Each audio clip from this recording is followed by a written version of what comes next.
Oi, pessoal, tudo bem? Bem-vindo, bem-vinda aí mais uma vez à Prosa com Petaglia, a prosa que tem sido extremamente interessante, onde os amigos, as amigas vêm aqui para compartilharem os seus conhecimentos e as suas experiências de vida. E hoje nós vamos falar sobre um tema fantástico, como as diferenças culturais afetam a liderança. Nós sabemos que a cultura é algo que une um povo. Vivemos em uma cadeia global. E uma vez que a globalização corresponde ao importante fator no mundo atual, uma melhor compreensão das diferenças culturais passa a ser relevante e atrai cada vez mais a atenção de indivíduos e de organizações. As lideranças, independentemente de segmento, convivem com situações altamente complexas e em constante mudança. O papel dos líderes é cada vez mais desafiante, uma vez que lideram organizações globais que estão inseridas em um contexto de competitividade cada vez mais ágil, severo, volátil e extremamente complexo.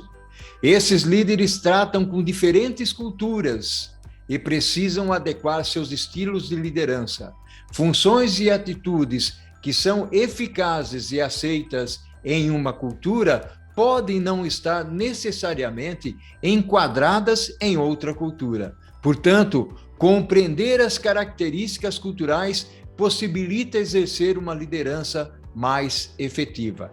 E é sobre esse tema fantástico que iremos conversar aqui na Prosa com o Bertaglia. E para isso, eu terei o privilégio de trazer aqui o meu amigo de longa data, o Carlos Katayama. Olha só quem chegou para prosear comigo, que fantástico, que bacana, uma honra, um orgulho, meu caro Carlos Katayama. Seja bem-vindo aqui à Prosa com Bertaglia, Katayama. Ô Bertaglia, muito obrigado pelo convite, sempre um prazer falar com você. E com grande satisfação aceitei esse convite aqui também de estar falando aqui, prosear com você, né, como diz aí. Então, é muita satisfação e muito prazer de estar aqui contigo.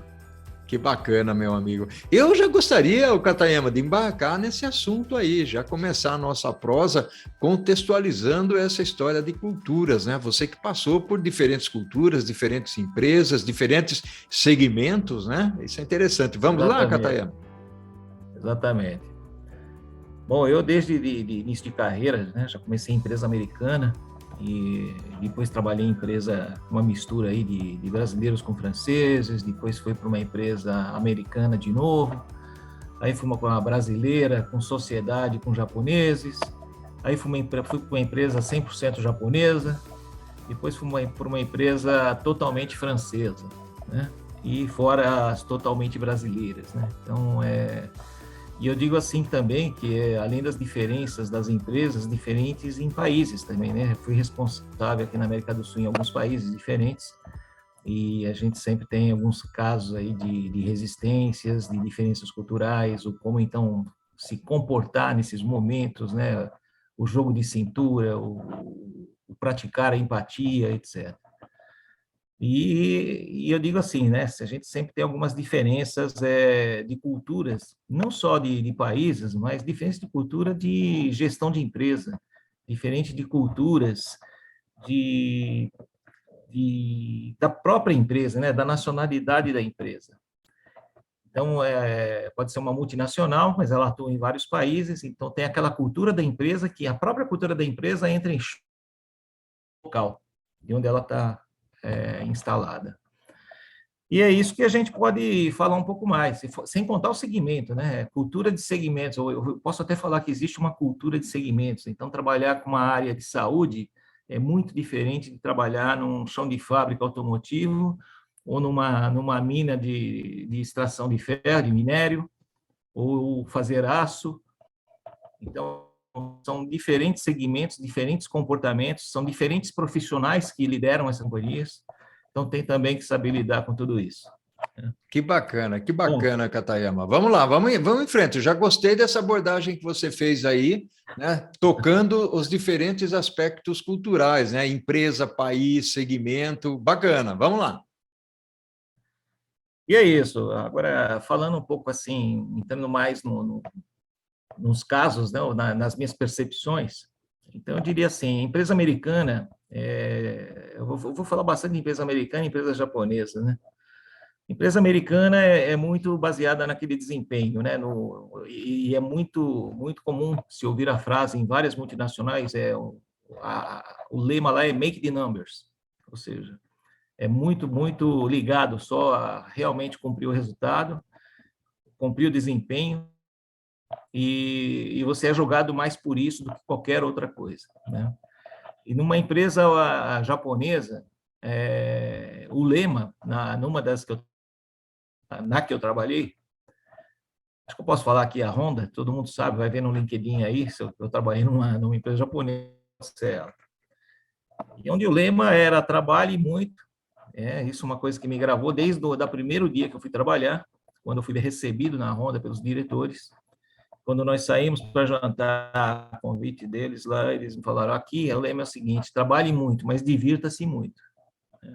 O resultado vai ser uma consequência de tudo isso, né? Então, eles falam lá das alegrias, né? De se trabalhar, alegria de vender, alegria de produzir e alegria de receber. Então, não sei se tudo exatamente assim, que já faz bastante tempo, mas esse é o conceito. A empresa americana, por seu lado, o make the numbers, aquela cultura do repórter, né? Tem que fazer os reportes, às vezes semanais, às vezes mensais. Se você tem linha também matricial de report, é outro problema. Ou, vamos dizer que é um problema, mas é uma cultura de gestão diferente, né? Você tem que reportar para um líder no Brasil, mas tem o seu chefe lá fora também, né?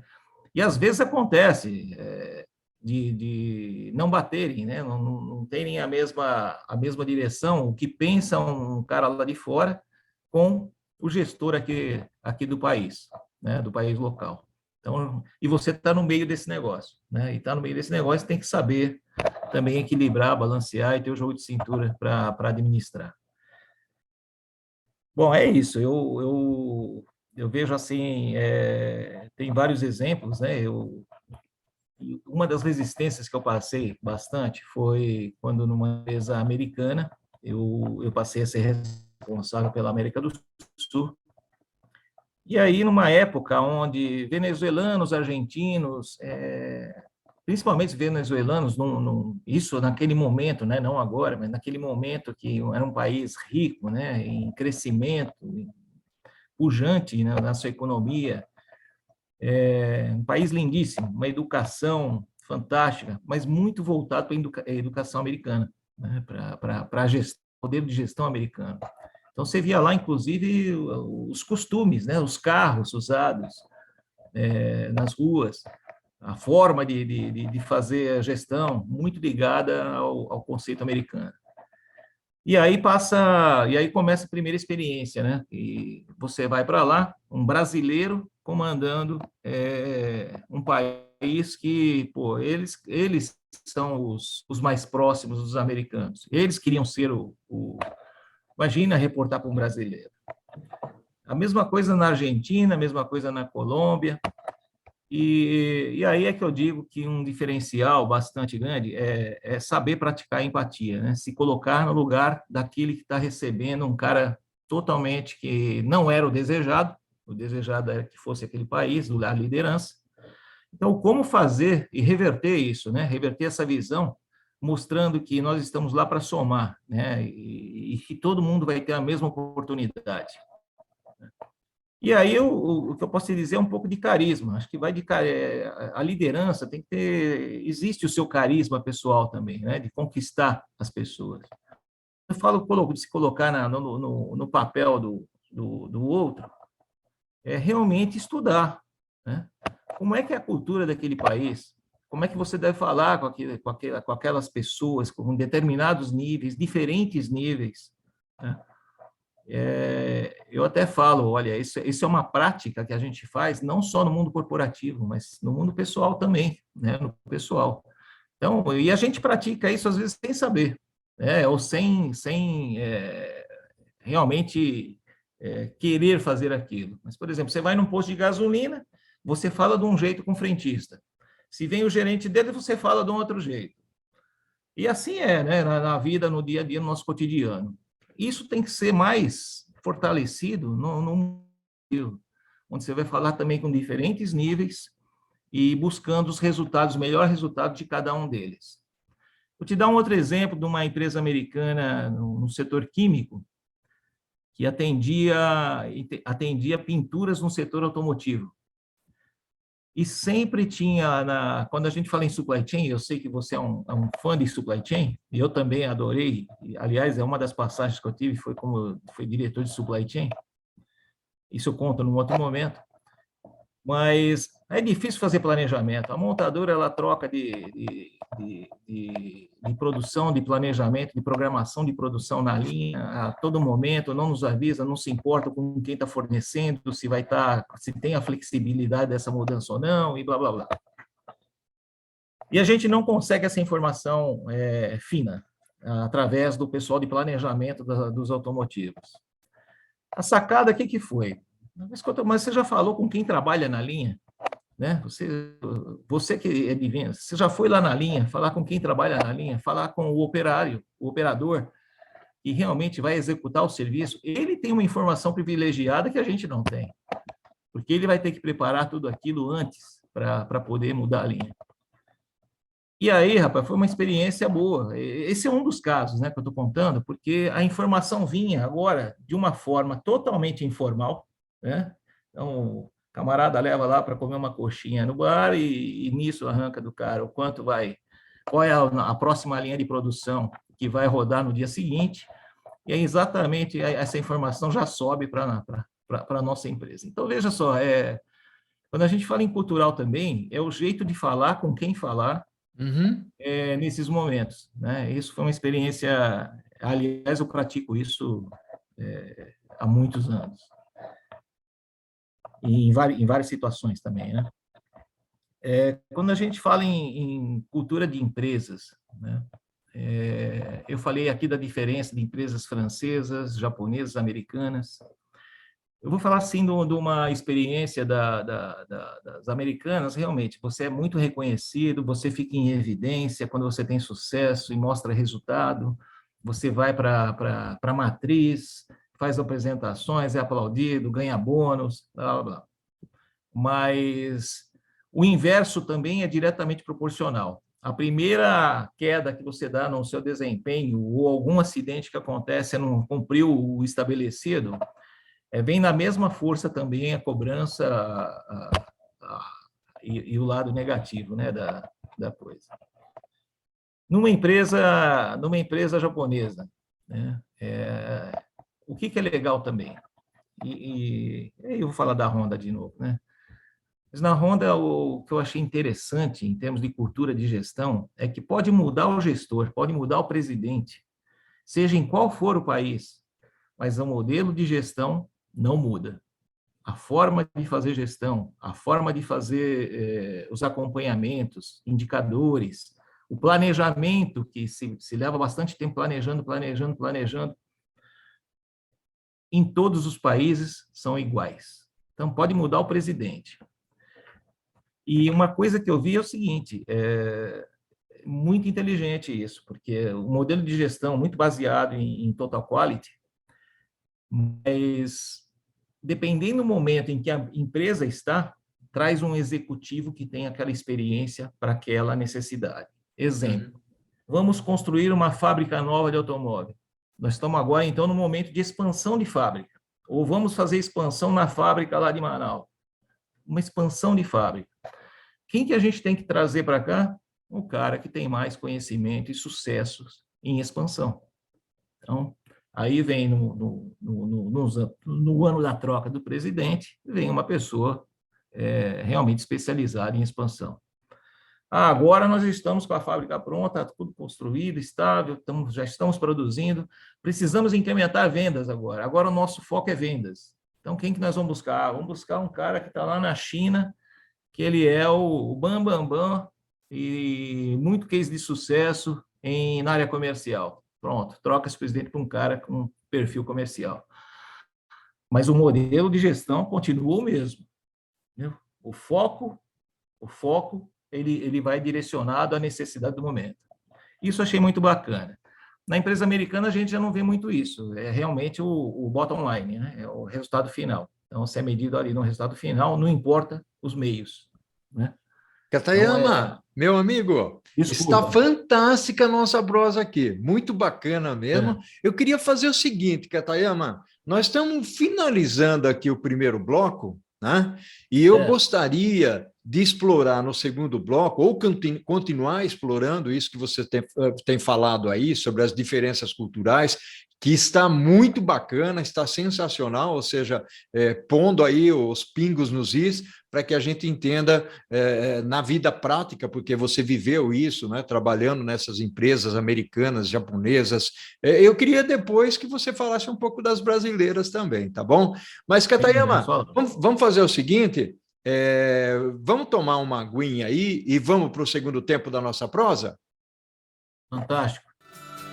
Katayama, meu caro, essa prosa está fantástica, recheada de experiência, né? Experiência de longo tempo que você tem em diferentes segmentos industriais, muito bacana mesmo. Estou muito feliz aqui e seguramente as pessoas aqui da nossa comunidade, né? Os internautas, as pessoas que nos acompanham, estão vibrando aqui com a sua fala, né? Com a experiência que você está trazendo.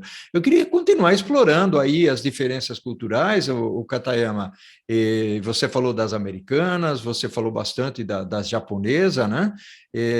Mas você teve passagem pela francesa, pela brasileira, segmentos diferentes. Gostaria também que você desbravasse um pouco esse território. Pode ser? Pode sim, pode sim.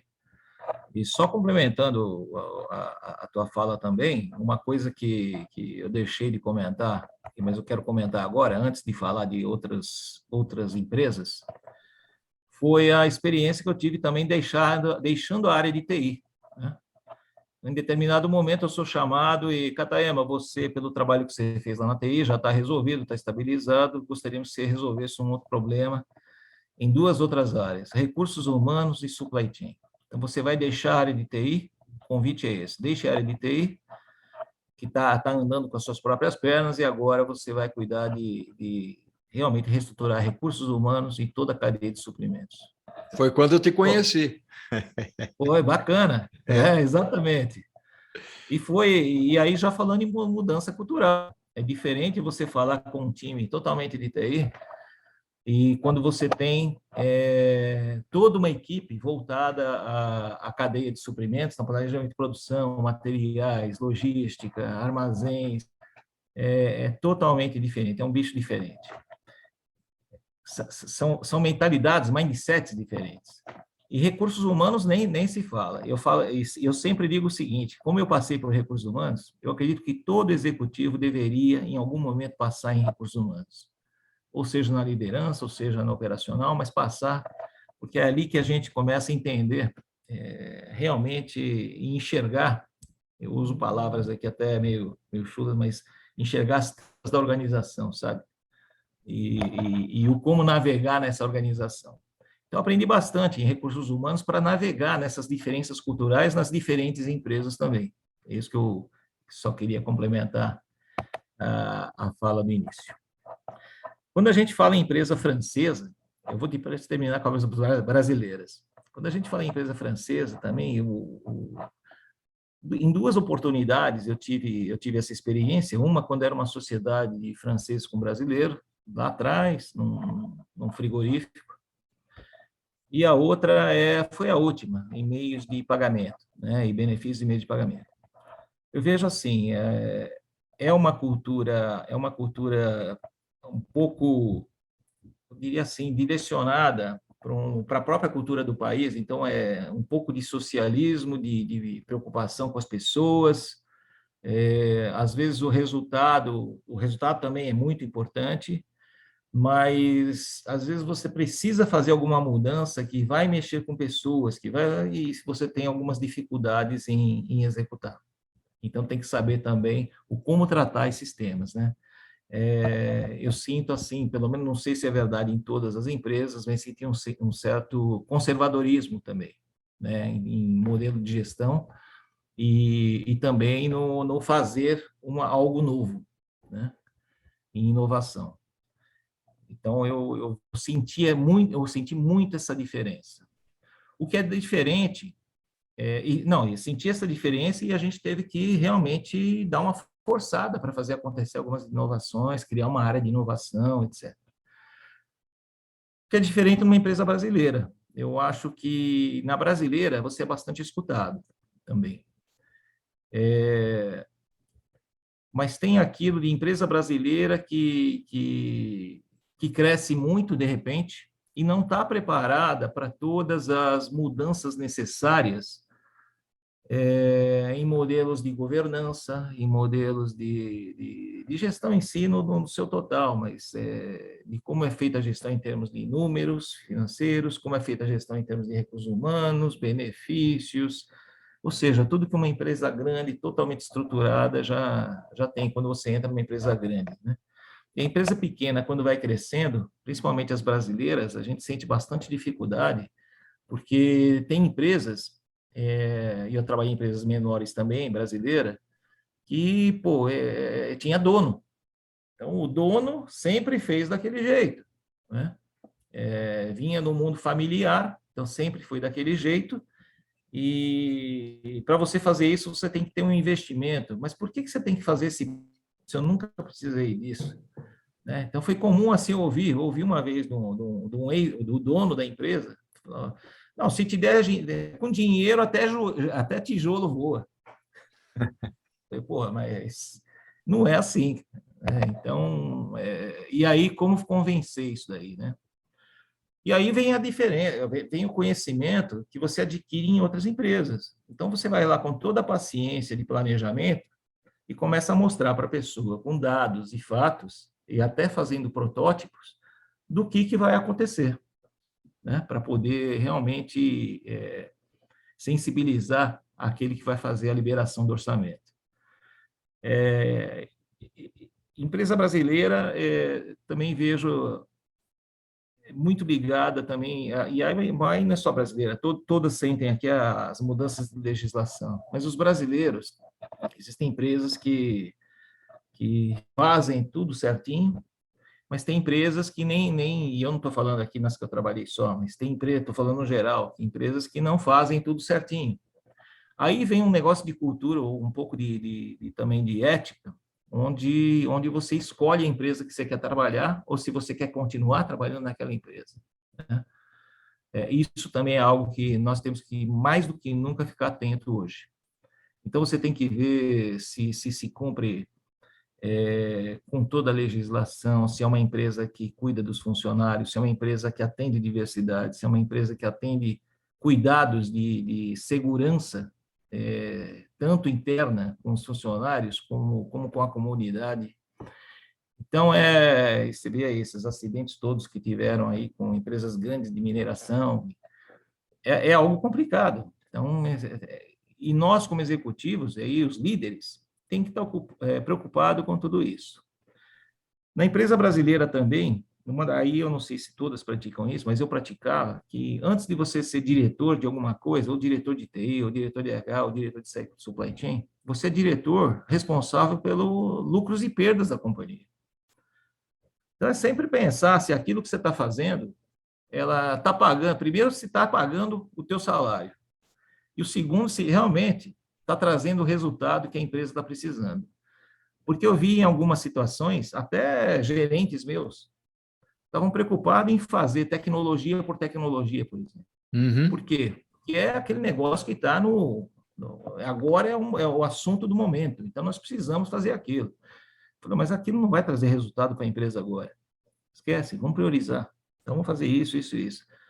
Isso também é um tipo de gestão, muda. E por que eu falo que é um pouco de cultura? Porque é aquela cultura de atender mais o momento que o país está passando em termos de moda, de aplicação de alguma tecnologia nova, do que para trazer, e até trazer benefício pessoal, né? A pessoa fica sempre atualizada no mercado, se fizer aquilo, mas não está trazendo resultado para a companhia. Então, essas são coisas que eu digo que a gente deve prestar bastante atenção. Tá. Bacana, bacana, Katayama. Aliás, essas diferenças culturais que você está trazendo aí me levam a uma reflexão. Eu começo a refletir aqui, porque eu trabalhei em empresas diferentes, americanas, inglesas, né? E são empresas que têm essa cultura diferenciada que você está falando, né? E eu até cheguei a fazer uma leitura muito minha, né, Katayama, de orientação cultural. Não sei se eu estou certo ou não, né, mas pelas empresas que eu passei, por exemplo, a empresa brasileira, né, e a empresa latina, de uma forma geral, México, Argentina, tem sempre uma conotação mais coletiva, né? Então, ou seja, o trabalho coletivo tem uma importância significativa. Como você falou, a americana, eu trabalhei bastante em empresas americanas, make the number, né? Ou seja, vai buscar o resultado, né? Bota o resultado na mesa. Se não trouxer o resultado, né, a situação pode se complicar. Então, é uma cultura realmente orientada não só a desempenho, mas orientada ao resultado que você, como indivíduo, vai trazer, né? Então, isso é muito importante. A Inglaterra também, ela se caracteriza por isso, né? O Sim. Japão é uma empresa aparentemente familiar, e você já passou isso, ou seja, aqui a gente trabalha bastante, mas também diverte bastante, né? E essa percepção dá para ter, né? E eu trabalhei com empresas alemãs também, é direto ao ponto, né?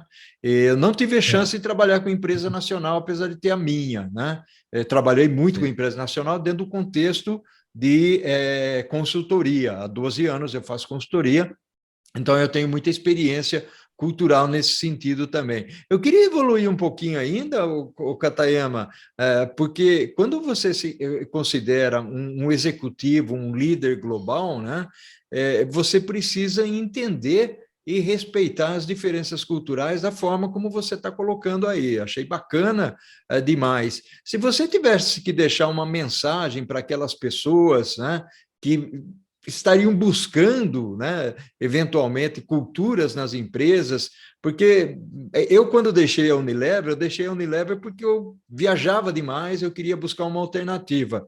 E quando eu fui buscar essa alternativa, que foi, acabei indo para a HP, eu tinha várias empresas, mas fui para a HP por causa do lado cultural, daqueles dois engenheiros que, né, começaram a empresa na Ah, garagem, paixão pelo cliente, respeito pelo outro. A Unilever tinha isso também, para mim, a Unilever é uma baita de uma escola, como foi a HP, mas eu queria sair exatamente porque não queria mais viajar, né? Como é que você enxerga todo esse panorama, Katayama? a resposta podem ser várias aqui, né? Mas eu diria o seguinte, que a tua pergunta foi como é que as pessoas poderiam se direcionar para estar assumindo posições de liderança em diferentes culturas, né? E sem ter um receio para isso, né? Acho que a grande maioria tem receio. Eu, por minha vez, eu sempre gostei, pelos segmentos que eu passei, de trabalhar em diferentes segmentos, porque eu sempre achei que o uso da tecnologia independe do segmento que você está.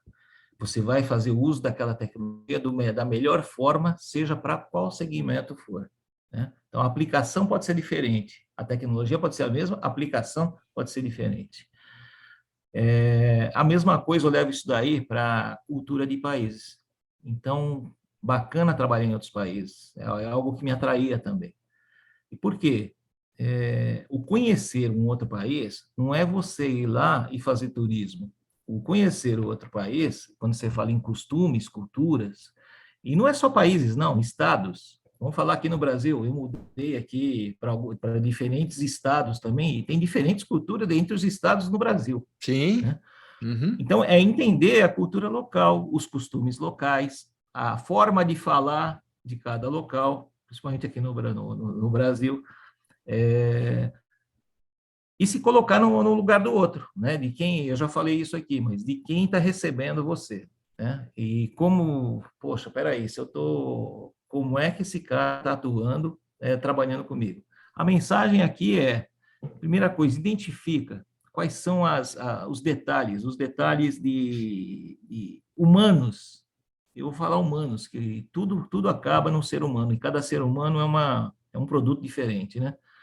Então, estudar cada ser humano com quem você vai se relacionar. Quem são essas pessoas chaves tomadas de decisão em cada empresa? Qual é o comportamento deles? O que lhes agrada? E assim, no sentido de você aproveitar aquilo e usar esse lado, os pontos mais fortes, para você realmente buscar sinergia na execução, seja do processo, ou do projeto, ou de alguma coisa. Então, o recado que eu dou é esse: não se preocupar, tentar aprender, e isso leva tempo. Então, não é um negócio assim que eu cheguei, eu vou falar com 3 pessoas e já entendo como é que é a cultura. Leva uns 3, 4 meses, 6 meses. E depois disso, realmente praticar. Isso acontece também nos estados, como eu falei, né? Quando você sai de São Paulo e vai para uma Minas Gerais, rapaz, é uma delícia de mudar de São Paulo para Minas Gerais. E é uma cultura totalmente diferente, é um jeito diferente de se tratar, de se falar, de culinária, de tudo. Então, e se adaptar a isso, né? Quando eu falo assim no positivo, é muito mais fácil. Que É bacana. isso. Não sei se eu respondi a tua pergunta, mas é por aí. Não, você respondeu e foi além, meu amigo. Foi muito bacana, o Katayama, trazer inclusive esse lado. Você sabe que a nossa prosa aqui ela é distribuída pelo Brasil inteiro, né? E tem o proseadores que vêm aqui exatamente falam, poxa, mas né? E tem gente de Manaus, de Belém do Pará, de Salvador, né? De Porto Alegre, quer dizer, tem todos os lugares do Brasil. Logicamente tem uma concentração maior em São Paulo, Minas, né? Rio de Janeiro, né? Mas tem gente que vem aqui e eu percebo, né? Eu percebo, e é tão gostoso, Catayama, realmente, como você falou de Minas aí, é muito gostoso, né? Conviver com essas pessoas. Meu amigo, eu vou dizer para você o seguinte: infelizmente, o meu cronômetro está dizendo aqui que nós estamos encerrando a nossa prosa. E, Uma Katayama, pena. eu agradeço de coração a sua participação aqui. Foi muito bacana realmente tê-lo aqui, nessa simplicidade, humildade, mais um baita de um conhecimento, uma baita de uma experiência. Katayama, um abraço virtual para você. Muito obrigado, foi um grande prazer. Tchau, Valeu, abração. Katayama. Ao infinito e além, meu amigo. E o que nós fazemos em vida ecoa pela eternidade. Tchau, Katayama. Sempre. É Tchau, isso tchau. aí. Tchau.